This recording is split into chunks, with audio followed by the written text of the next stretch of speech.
প্রতি বিরক্ত হবো, রাগ করবো, তখন সন্তানের জন্য বদুয়া না করে সন্তানের জন্য দোয়া করে দেব।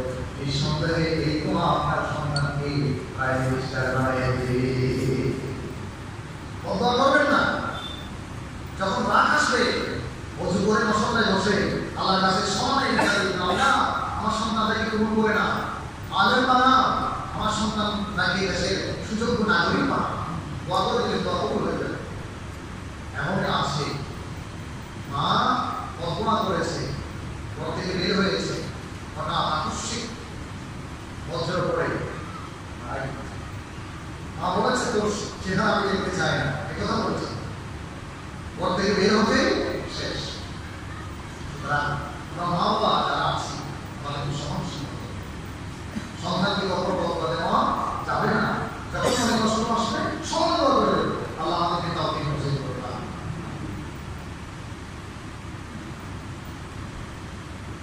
দুনিয়ায় থাকা অবস্থায় এবং দুনিয়া থেকে যাওয়ার পরে আমাদেরকে আল্লাহ তাআলা দোয়া শিখিয়ে দিয়েছেন, তাদেরকে দোয়া করতে। আল্লাহ রাসূল বলেছেন যতক্ষণ পর্যন্ত মানুষেরা তার মা বাবার জন্য দোয়া করে না ততক্ষণ পর্যন্ত আল্লাহ রাব্বুল আলামিন দোয়া কবুল করেন না। সুবহানাল্লাহ। যতক্ষণ পর্যন্ত মানুষেরা নামাজে, বিশেষ করে প্রত্যেক পড়া নামাজের পরে মা বাবার জন্য দোয়া করবেন। কি বলে দোয়া করবেন? ওয়াকুল রাব্বির হামহুমা কামা রাব্বায়ানি সগীরা।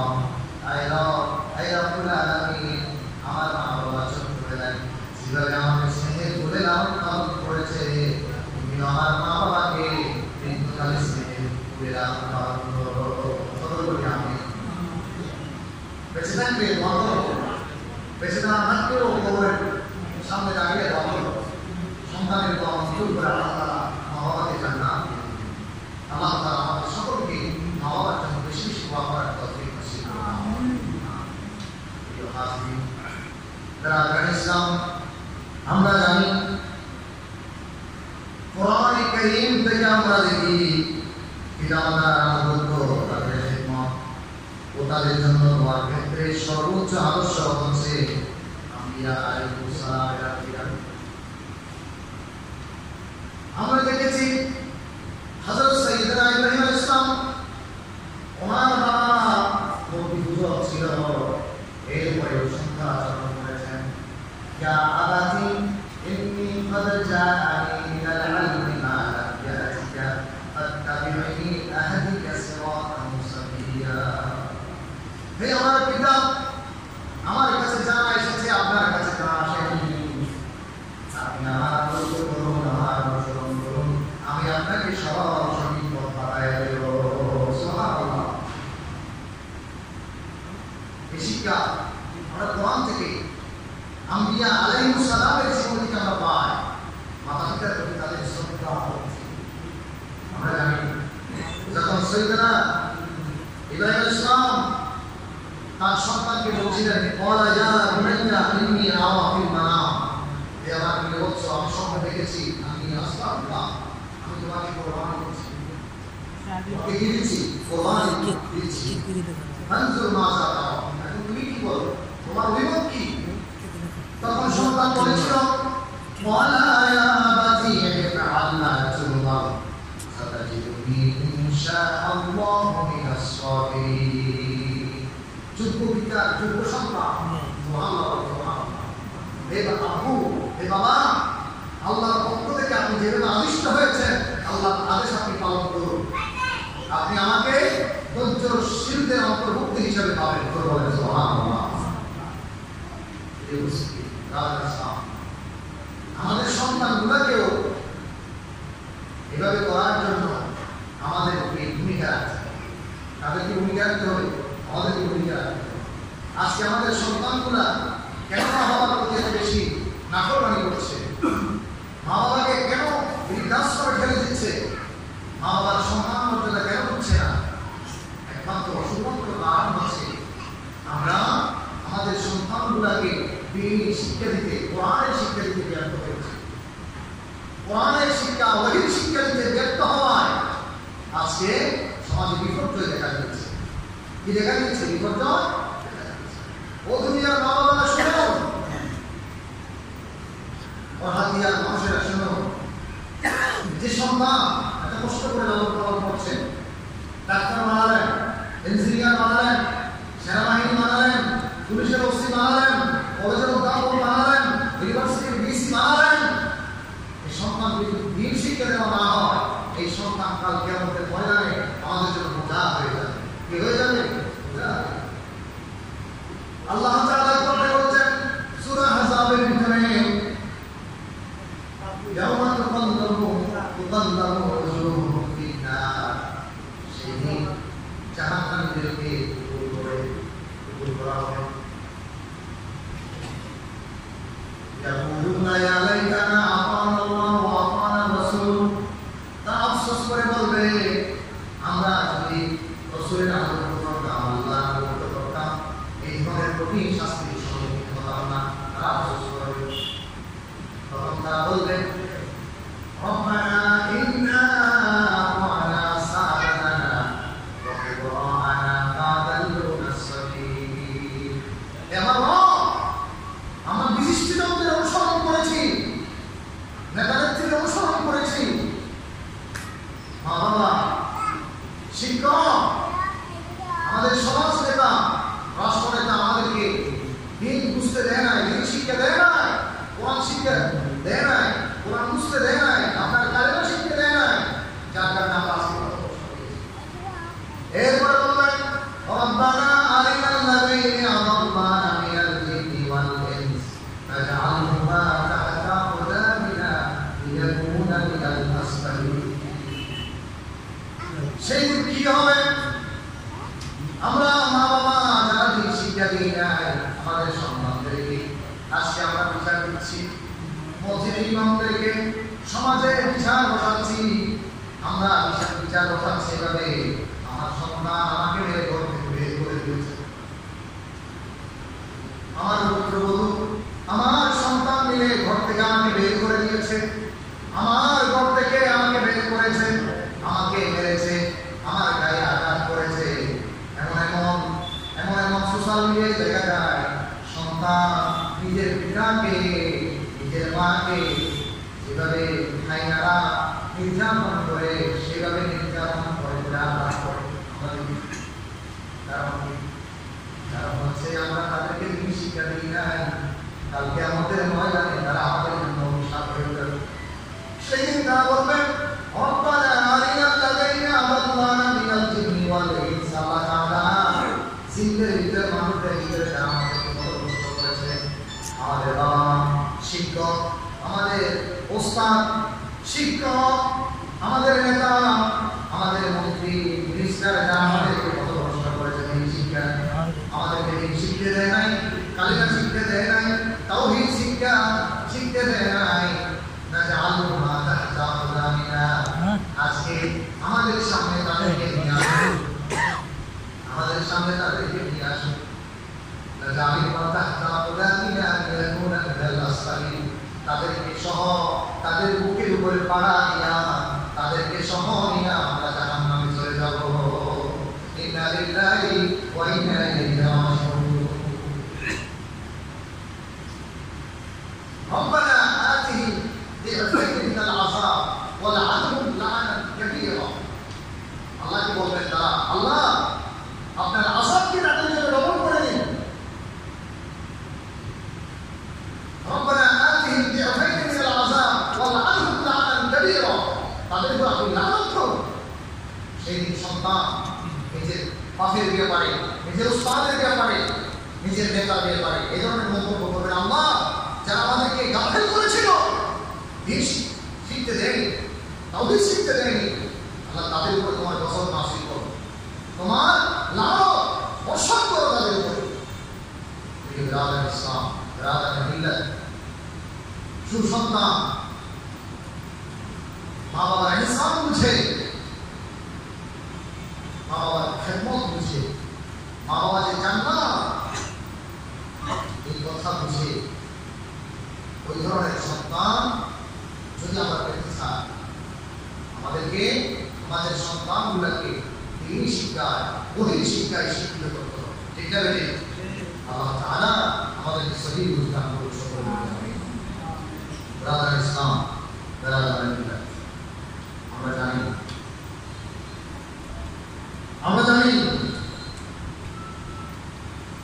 পিতামাতা কেমন কত করে নিয়ামত আছে। পিতামাতা যখন আমাদেরকে ডাক দিবেন, যদি আমরা তাহাজ্জুদের নামাজ আদায় করি, নামাজ ভেঙে দিতে হবে। যদি শাস্ত্রের নামাজে থাকি, নামাজ ছেড়ে দিতে হবে। নাফিলা নামাজে থাকলে নাফিলা নামাজ ছেড়ে দিতে হবে।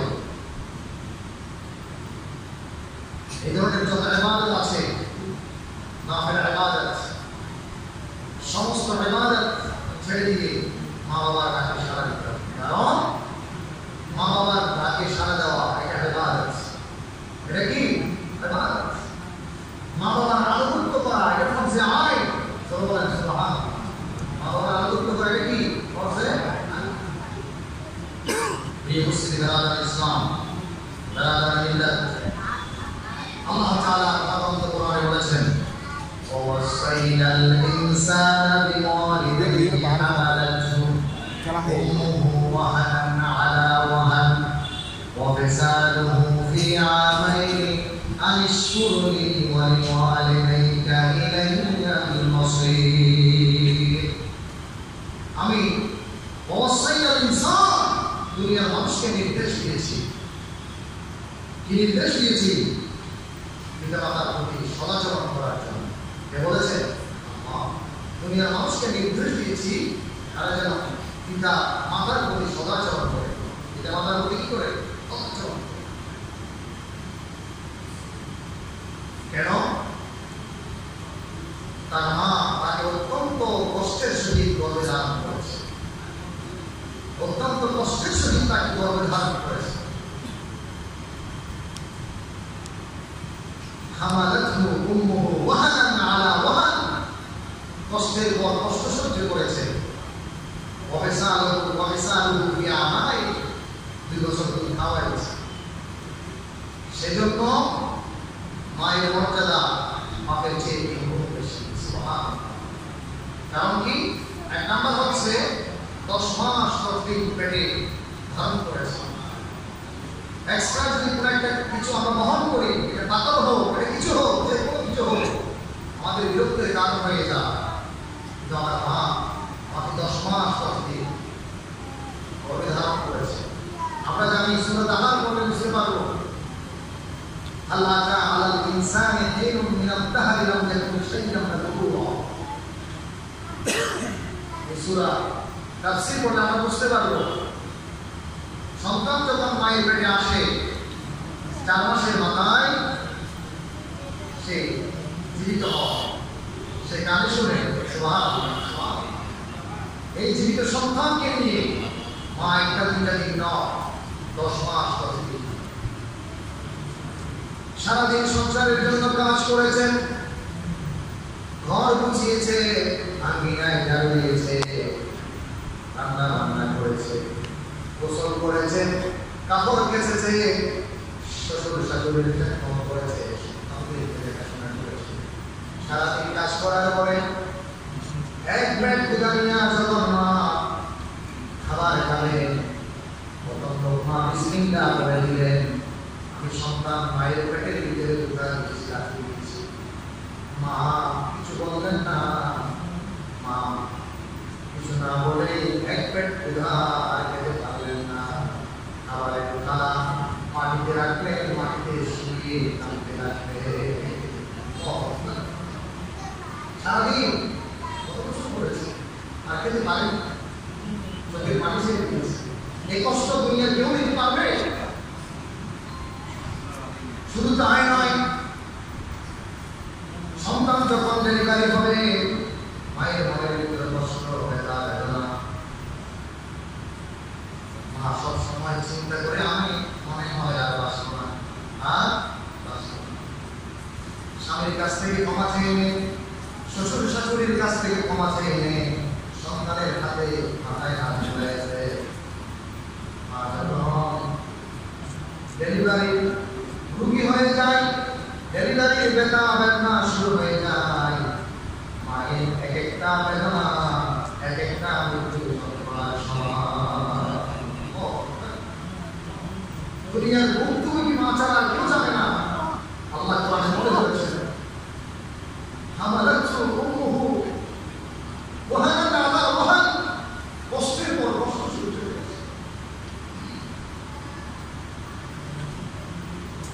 ডেলিভারি হবে, ডেলিভারি হওয়ার পরে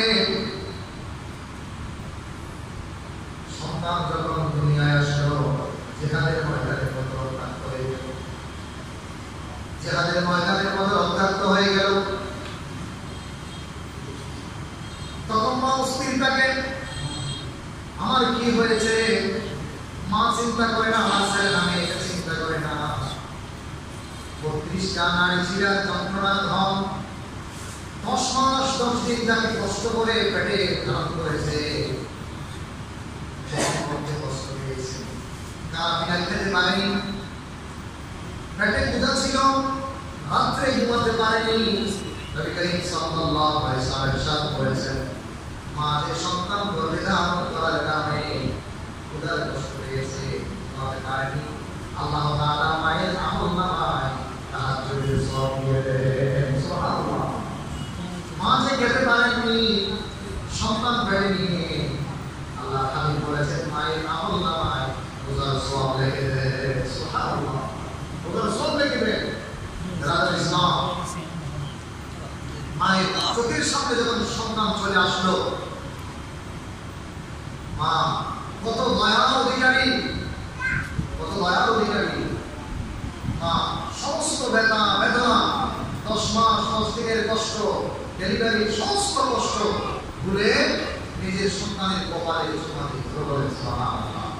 এই সন্তান কেউ নাকি, এই সন্তানেরা নাকি মাকে ভুলে যায়, মাকে ভুলে যায়। শুধু তাই নয়, 2.5 বছর বুকের দুধ খাওয়াইছে।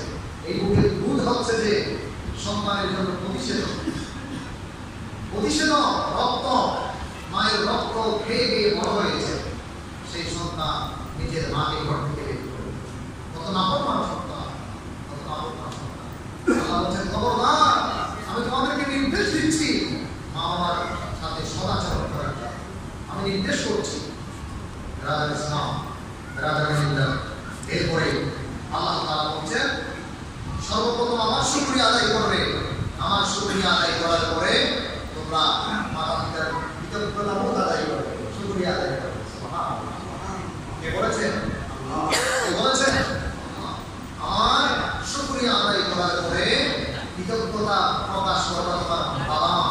কারণ দুনিয়ায় সন্তানের জন্য বড় বীর হচ্ছে বাবা এবং মা। দুনিয়ায় সন্তানের জন্য বড় বীর কে? বাবা এবং মা। দুনিয়ায় কোনো জায়গায় যাওয়ার দরকার নাই, কোনো আলেম বলা না, অবশ্যই যাবো আমরা বড় আলেমদের দরবারে যাবো দোয়া চাওয়ার জন্য। কিন্তু সবচেয়ে বড় বীর, বড় অলি হচ্ছে নিজের সন্তানের জন্য তার বাবা মা।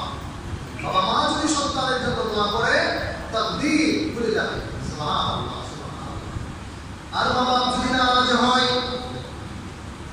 বাবা যদি নারাজ হয়, আর সমাজা আল্লাহ নারাজ হয়ে যায়। আমরা জানি হযরত আল্লামা উনি একজন নবী করিম সাল্লাল্লাহু আলাইহি ওয়াসাল্লামের জামানায় সাহাবী ছিলেন। আল্লামার জীবন সঙ্গী রাসূল সাল্লাল্লাহু আলাইহি ওয়াসাল্লামের দরবারে এসে বলছেন, ইয়া রাসূলুল্লাহ, ইয়া হাবিবাল্লাহ, অনেকদিন পর্যন্ত আমার স্বামী কষ্ট পাচ্ছে, জবান বন্ধ হয়ে গেছে, কিছুই বলতে পারছে না। আপনার কাছে এসেছি, কি হয়েছে আল্লাহ আমার একটু দোয়া করুন। নবী করিম সাল্লাল্লাহু আলাইহি ওয়াসাল্লাম হযরত আলী সহ অনেক সাহাবায়ে কেরামদেরকে ডাকলেন, বললেন যে তোমরা কি জানো আলকামার বাবা মা জীবিত আছে কিনা? তখন সাহাবীরা বললেন, ইয়া রাসূলুল্লাহ, ইয়া হাবিবাল্লাহ, আলকামার মা জীবিত আছে। নবী করিম সাল্লাল্লাহু আলাইহি ওয়াসাল্লাম সংবাদ পাঠালেন, তোমরা জলদি যাও।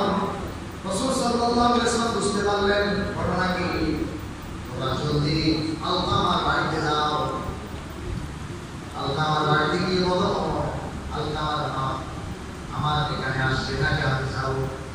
সাহাবায়ে কেরাম সেখানে গেল, বললেন মা আল্লাহর নবী মুহাম্মদ রাসূলুল্লাহ সাল্লাল্লাহু আলাইহি ওয়াসাল্লাম আমাদেরকে আপনার কাছে পাঠিয়েছেন, আপনি রাসূলের দরবারে যাবেন নাকি রাসূল আপনার দরবারে আসবেন? তখন বুড়ি মা বললেন, আমার বাবা মা রাসূলের জন্য কুরবান হোক, কেন রাসূল আমার কাছে আসবে, আমি রাসূলের দরবারে যাব। সুবহানাল্লাহ। লাঠির উপরে ভর করে চুপ করে রাসূলের দরবারে চলে গেল। রাসূল সাল্লাল্লাহু আলাইহি ওয়াসাল্লাম বুড়ি মা বললেন, মা আপনি সত্য কথা বলবেন, আপনি যদি সত্য কথা না বলেন আল্লাহ আমাকে জানিয়ে দিবেন। আপনি বলেন আপনার আল্লাহ কেমন ছিল? সুবহানাল্লাহ। কেমন ছিল আল্লাহ আমাকে বলুন। তখন আমার মা চোখের পানি ছেড়ে দিল, ইয়া রাসূলুল্লাহ, ইয়া হাবিবাল্লাহ, আমার আল্লামা রোজা ভাঙে না, নামাজ কাজা করে না, দিনের কোনো বিষয় চায় না, কিন্তু আমার আল্লামা আমার উপরে তার বউকে প্রাধান্য দিয়েছে, আমার কথা না শুনে তার উপরে কথা শুনে আমাকে আমি কষ্ট পেয়েছি, আমি মা। তখন আল্লাহ রাসূল বললেন, মা মেহেরবানি করে আপনি আপনার সন্তানকে মাফ করে দিন, যদি আপনি আপনার সন্তানকে মাফ করে দিন আল্লাহ রহম করবেন, মাফ করে দিবেন। তখন আল্লাহ আমার মা বললেন, আল্লাহ যে আমাকে কষ্ট দিয়েছে আমাকে দিকে দিয়েছে, আমি মাফ করতে পারবো না। এই কথা শোনার পরে রাসূল সাল্লাল্লাহু আলাইহি ওয়াসাল্লাম সাহাবায়ে কেরামদেরকে উদ্দেশ্য করে বললেন, ও আমার সাহাবায়ে কেরামেরা, তোমরা লাকড়ি জোগাড় করো, লাকড়ি জোগাড় করো, লাকড়ি জোগাড় করে আলকামাকে এখানে নিয়ে আসবে, আগুন ধরে আলকামার লাশকে ঢেলে দেওয়া হবে। এই কথা যখন বুড়ি মা শুনল, বললেন, ইয়া রাসূলুল্লাহ, ইয়া হাবিবাল্লাহ, আমার আলকামা আমাকে কষ্ট দিয়েছে, আমি কষ্ট পেয়েছি, কিন্তু এই কষ্ট আমি মেনে নিতে পারবো না।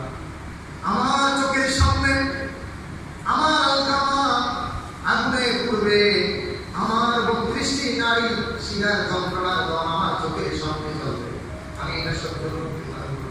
ইয়া রাসূলুল্লাহ, ইয়া হাবিবাল্লাহ, সাক্ষী থাকেন, আপনি সাক্ষী থাকেন, আমি আলকামাকে ক্ষমা করে দিলাম। সুবহানাল্লাহ। ক্ষমা করে দেওয়ার সাথে সাথে আলকামার যে জবান বন্ধ হয়ে গিয়েছিল আর জবান ছুটে গিয়েছে, জবান ছুটে আল্লাহ নসিব হয়েছে, লা ইলাহা ইল্লাল্লাহ মুহাম্মাদুর রাসূলুল্লাহ বলতে বলতে ইন্তেকাল করেছে। গোসল দেওয়া হলো, জানাজার কাপড় দাপড় রেডি, জানাজার লাশ, ময়িতের লাশ নিয়ে আসা হলো। রাসূল সাল্লাল্লাহু আলাইহি ওয়াসাল্লাম জানাজার বক্তব্য দিলেন। আমাদের সমাজে যখন বক্তব্য দেওয়া হয়, বক্তব্য শোনার, ময়িতকে সামনে রেখে বক্তব্য শোনার সেই ধৈর্য আমাদের নাই। ওলামায়ে-কেরামদেরকে আমরা বলি, একেবারে কোনো তীব্র কথা বলি। এখন ওয়াজ করার সময় এগুলো কি কেন বলবো আমরা জানি না। রাসূল সাল্লাল্লাহু আলাইহি ওয়াসাল্লাম জানাজার মাঠে যে ব্যক্তির কণ্ঠ ছিল, ঋণ ছিল, আল্লাহ রাসূল বলেছেন, এই ব্যক্তির ঋণ যদি কেউ শোধ করে না দেয়, আমি মুহাম্মদ সাল্লাল্লাহু আলাইহি ওয়াসাল্লাম এই ব্যক্তির জানাজা পড়ব না। বক্তব্য দিচ্ছেন জানাজার মাঠে, রাসূল আকরাম সাল্লাল্লাহু আলাইহি ওয়াসাল্লাম বক্তব্য দিচ্ছেন, ও আমার সাহাবায়ে কেরাম, তোমরা শোনো, তোমরা আমার এই বাণী পৌঁছে দিবা। আমার সাহাবায়ে কেরামরা নামাজ পড়ো, রোজা রাখো, হজ করো, যাকাত দাও, কোনো কিছুই কাজে আসবে না যদি তোমরা আমার নাফরমানি করো। সুবহানাল্লাহ। জানাজার মাঠে আল্লাহ রাসূল ঘোষণা দিয়েছেন, নামাজ পড়ো, হজ করো, রোজা রাখো, যাকাত দাও, যত কিছু ভালো কাজ করো না কেন, তুমি যদি তোমার ঘরে মা বাবাকে কষ্ট দিয়েছো, নারাজ করেছো, সব কিছু আল্লাহ ভ্যানিশ করে দিবে, সব কিছু নষ্ট করে দিবে।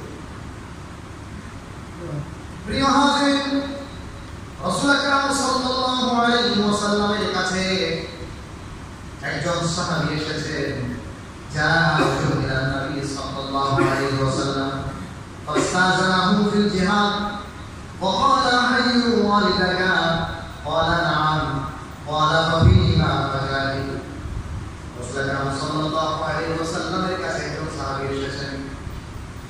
ইয়া রাসূলুল্লাহ, ইয়া হাবিবাল্লাহ, আমাকে জিহাদে অংশগ্রহণ করার জন্য অনুমতি দেন।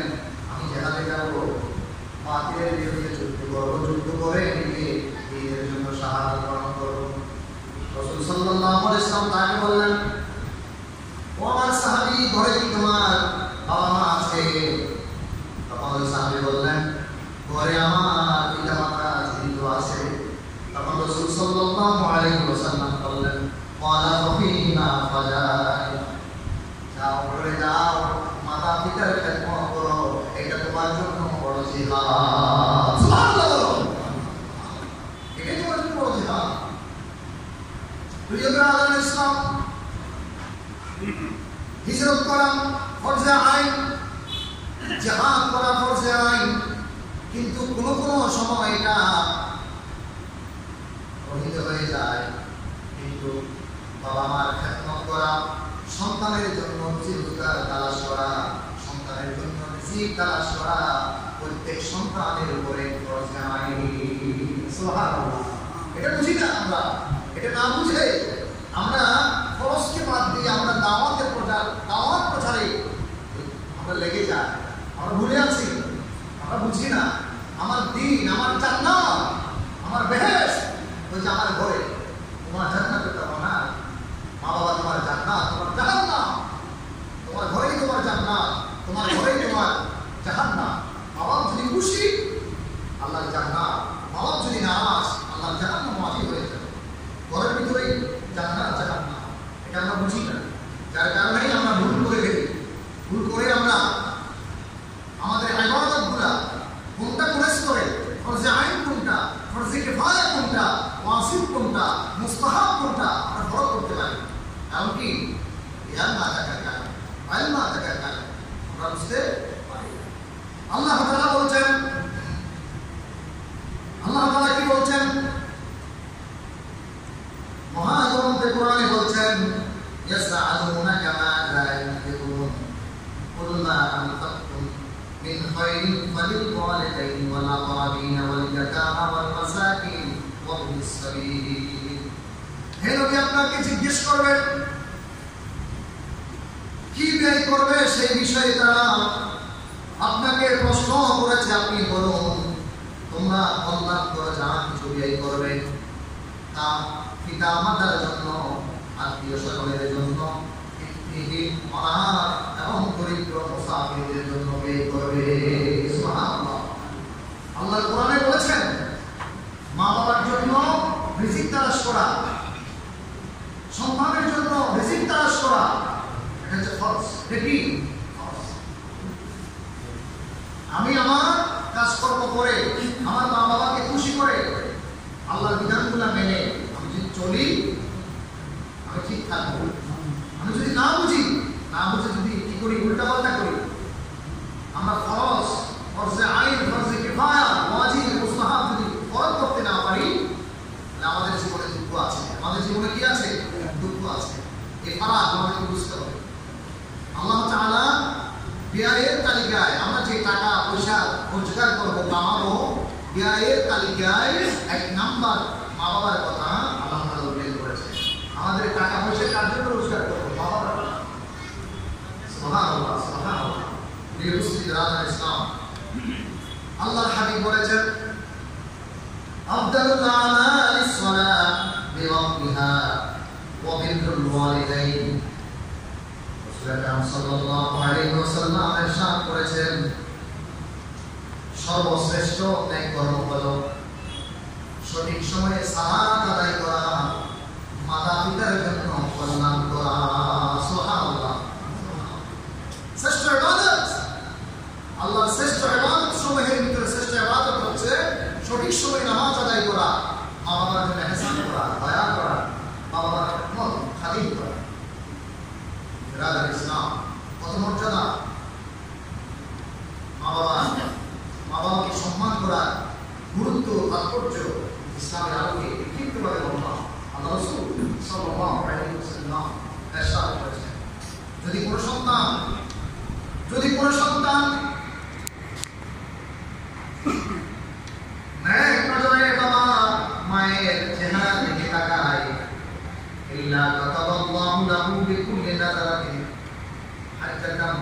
রাসূলুল্লাহ আল্লাহ তাআলা ওই ব্যক্তির আমলনামায় কবুল হওয়া হজের সওয়াব দিয়ে দিলেন। আল্লাহু আকবার বলেন। এক নজরে যদি কোন সন্তান তার বাবা মার চেহারার দিকে তাকায়, ভালোবাসার নজরে যদি তাকায়, আল্লাহ তাআলা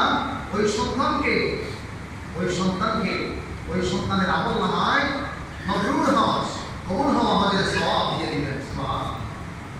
সাহাবী প্রশ্ন করেছেন, ইয়া রাসূলুল্লাহ, ইয়া হাবিবাল্লাহ, আমি যদি দিনে 100 বার মা বাবার চেহারার দিকে তাকাই, তাহলে কি 100 বার কবুল হওয়া হজের সওয়াব পাবো নাকি?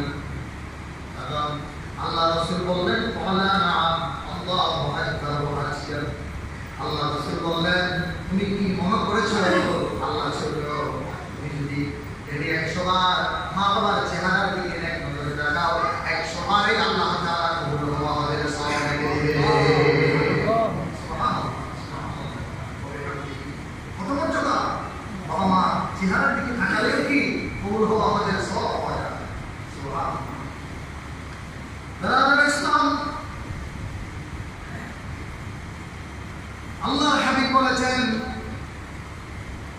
আল জান্নাতু তাহতা আকদামি উম্মাহাতিকুম। আবার অন্য হাদিসে এসেছে, আল জান্নাতু তাহতা আরজুলিহিমা। মা বাবার পায়ের নিচে দুনিয়ার সন্তানদের বেহেশত। সুবহানাল্লাহ। আমরা জানি মুসা আলাইহিস সালাম আল্লাহর দরবারে বেশি বেশি বায়না করতেন, আল্লাহর দরবারে বেশি বেশি চাইতেন, কথা বলতেন। বেশি বেশি আল্লাহর সাথে কথা বলতেন। আল্লাহর দরবারে কোনো সময় বলে, আল্লাহ আমি দুনিয়ার সবচেয়ে ভালো মানুষটা দেখতে চাই, আবার কোনো সময় বলে, আল্লাহ দুনিয়ার সবচেয়ে খারাপ মানুষটাকে দেখতে চাই। একদিন আল্লাহ তাআলাকে বললেন, ইয়া আল্লাহ বারি তাআলা, আমার সাথে হাসরে যেই মানুষের হাসর হবে ওই মানুষটাকে আমি দেখতে চাই। আল্লাহ বললেন, মুসা রে, তোমার সাথে যেই মানুষের হাসর হবে, সাক্ষাৎ হবে, সেই মানুষ কেউ নয়, সেই মানুষ হচ্ছে একজন কসাই। সেই মানুষ কেউ নয়। মুসা আলাইহিস সালাম চোখ বড় বড় করে বললেন, আল্লাহ কেন এত মানুষ থাকতে, এত ভালো মানুষ থাকতে একজন কসাইয়ের সাথে আমার হাসর হবে? আল্লাহ তাআলা বললেন, মুসা রে, তুমি যাও, তার কাছে যাও, তুমি সেখানে যাও, দেখবা তার অবস্থা কি করে। আল্লাহ তাআলা তথ্য অনুযায়ী চলে গেল। ওই কসাইয়ের সাথে সাক্ষাৎ করতে বাজারে দেখলেন, তার পেশা বিক্রি দেখলেন, খেদমত দেখলেন। তার কাছে গিয়ে বললেন, আমি মুসা, আমি অনেক দূর থেকে এসেছি, আজকে কি আপনার ঘরের মেহমান হতে পারবো কিনা? তখন ওই কসাই বললেন, অবশ্যই অবশ্যই আসেন, অবশ্যই আপনি আমার মেহমান হতে পারবেন। হযরত মুসা আলাইহিস সালামকে নিয়ে গেলেন, নিয়ে যাওয়ার পর বৈঠক দিলেন। বৈঠক দেওয়ার পরে হযরত সাইয়েদনা মুসা আলাইহিস সালাম এই কসাইয়ের অবস্থা দেখলেন, পর্যবেক্ষণ করলেন, বসে আছেন। বললেন, আপনি বসেন, আমি আপনার জন্য একটা করবো, মেহমানদারি করবো। এই কথা বলে বসালেন। মুসা আলাইহিস সালাম তাকাই থাকলেন কি করে ওই কসাই গোশত বিক্রি করে বিকালে যখন আসলো, আসার সময় বাজার থেকে গোশত নিয়ে আসলেন, দেখলেন মুসা আলাইহিস সালাম অবলম্বন করলেন, তাকালেন। একটা জায়গা থেকে একটা উটনি বের করলেন, উটনি বের করে সেই জায়গা থেকে একজন বুড়ি, যার চুলগুলো পেকে গেছে, গোশতগুলো গলে গেছে, ঝুলে গেছে, একেবারে দুর্বল কোথায়, দেখলেন একেবারে অসহায়, কথা বলতে পারে না। ওই ব্যক্তি তাকে বের করলো, বের করার পরে যত্ন নিলেন, মাথায় আশ্রয় দিলেন, চুমু দিলেন। এরপরে যে গোশত এনেছে, গোশতের টুকরা মুখে চালাচ্ছেন, নরম করে টুকি দিয়ে দিয়া আস্তে আস্তে মায়ের মুখে ঢুকাই দিয়েছেন। মা গোশত খাচ্ছেন, আর সন্তানের চেহারার দিকে তাকায় তাকায় বলছেন, ও আল্লাহ, এই জামানার শ্রেষ্ঠ পয়গম্বর সাইয়েদনা মুসা আলাইহিস সালাম, আমি মা আমার সন্তানের খেদমত ঠান্ডা হয়েছে। আমি চাই আল্লাহ আমার সন্তানের সাথে আল্লাহ মুসার হাসর বসর তুমি করাইয়া দিও। মুসা ইসলাম দূর থেকে দেখলেন, কাছে আসলেন, বললেন ভাই এটা কে? বললেন ভাই না আমার মা, অনেকদিন পর্যন্ত এভাবে অসুস্থ দুর্বল কিমতাই, আমি আমার মাকে খাওয়াই দিতে হয়, যত্ন নিতে হয়, আমি থাকি না বাড়ির ভিতরে, আমার মা কি পাগল দেখে। কোথায় মুসা ইসলাম? মুসা ইসলামকে আমি কোথায় পাবো?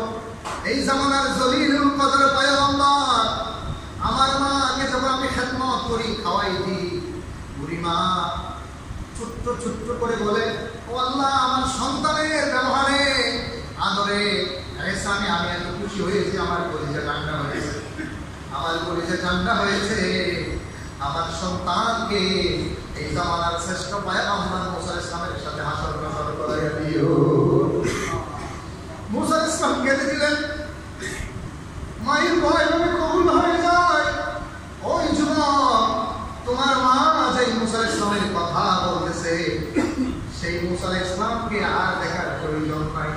সেই মুসা ইসলাম তোমার মায়ের দোয়ার বদৌলতে তোমার ঘরে তোমার মায়ের সামনে হাজির হয়েছে।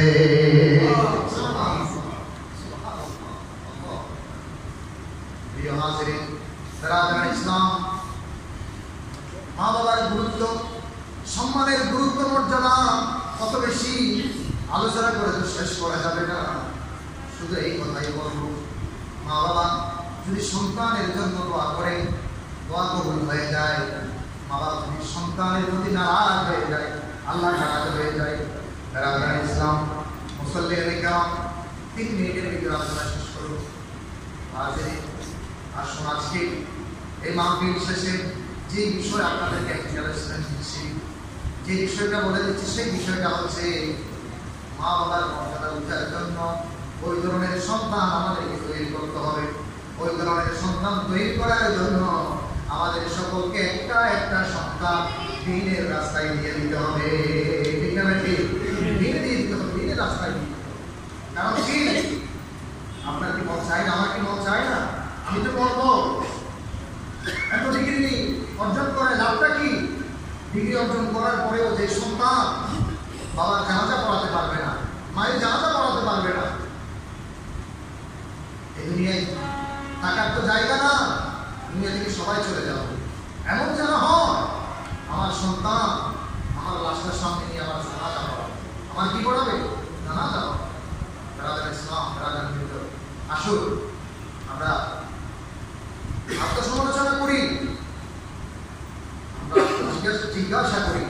আজকে দেখে আমি কোনো বিশ্ববিদ্যালয়কে ছোট করছি না, কোনো কলেজকে ছোট করছি না। কোনোদিন দ্বন্দ্বের কারণে, ঠান্ডারের ভাগাভাগি নিয়ে বাংলাদেশের কোনো আলিয়া কমিয়া মাদ্রাসায় জন্য ঝগড়া হয় না। এখানে আমরা দেখেছি দিন না থাকার কারণে, দিন না বুঝার কারণে শ্রেষ্ঠ বিদ্যাপীঠ হওয়ার পরেও ছাত্র ছাত্র মারামারি দিয়ে একজন একজনকে গুলি করে হত্যা করেছে। এখানে কি কেন? আমাদেরকে আওয়াজ তুলতে হবে। সময় এসেছে বিশ্ববিদ্যালয়, কলেজ, সব জায়গায় মানবতার মহান শিক্ষক, মানবতার পরম বন্ধু মুহাম্মদ সাল্লাল্লাহু আলাইহি ওয়াসাল্লামের শিক্ষা বুঝিয়ে দিতে হবে। এখানে এই দাবি আমাদেরকে তুলতে হবে। সময় এসেছে। যদি আমরা সুন্দর সোনালী সমাজ বিনির্মাণ করতে চাই, সুন্দর রাষ্ট্র বিনির্মাণ করতে চাই, নবী করিম সাল্লাল্লাহু আলাইহি ওয়াসাল্লাম যে বার্তা নিয়ে এসেছেন, যে ওহী নিয়ে এসেছেন, ইকরা বিসমি রাব্বিকাল্লাযী খালাক, পড়ো তোমার প্রভুর নামে যিনি তোমাকে নাপাক পানি থেকে তোমাকে সৃষ্টি করেছে। সেই শিক্ষা যতক্ষণ পর্যন্ত আমাদের প্রতিষ্ঠানে চালু হবে না, ততক্ষণ পর্যন্ত নৈতিকতা সম্পন্ন আদর্শ জাতি গড়ে উঠবে না। এই আদর্শ জাতি গঠনের জন্য আজকে বিশাল মিলাদুন নবী সাল্লাল্লাহু আলাইহি ওয়াসাল্লাম মাহফিলের পক্ষ থেকে আমরা সরকারকে দাবি জানাবো, আমাদের শিক্ষার স্ত্রীর আছে, কত তাবুক, কত ওসমান, কত তালিম,